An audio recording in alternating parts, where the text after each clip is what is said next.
Elhamdülillahi vahde ve salatu ve selamu ala men la nebiyye ba'de amma ba'd. Hurmatlı Müslüman bir toğanım, orozada bir adam bilbestен unutup kalıp, özünün oroz ekenin unutup kalıp, jеп içip alsa, анда эмне кылат?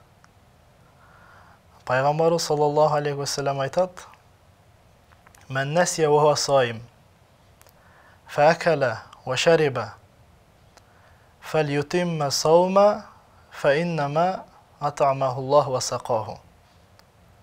Kim orozada unutup kalıp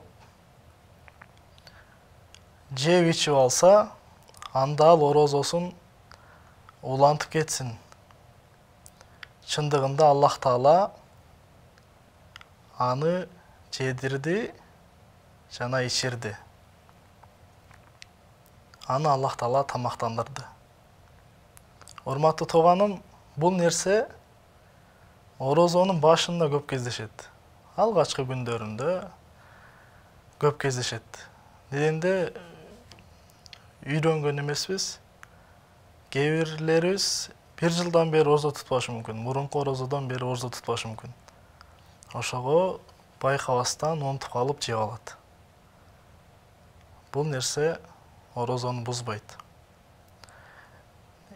Дароо эстегенде токтотуш керек. Суу ичип аткан болсо, эстегенде дароо ошол жерден токтотуш керек. Аз калды, ичип коеюн депчи, түгөтүп коеюн деп. Жок, эстегенде дароо таштайт. Тамакты эле жеп атса, эстегенде дароо таштайт. Эстегенде таштайт, ошол бойдон орозосун улап кетет. Орозосу туура болуп саналат. Кийин казасын тутуп бербейт. Ошондой эле башка бир адамды көрүп калсак, ороз экенин билебиз, күндүзү суу ичип аткан болсо, барып дароо токтотуш керек.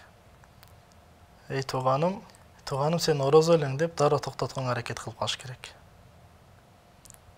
Аллах Таалам баарыбыздын туткан орозолорубузду кабыл кылсын. Ассаламу алейкум.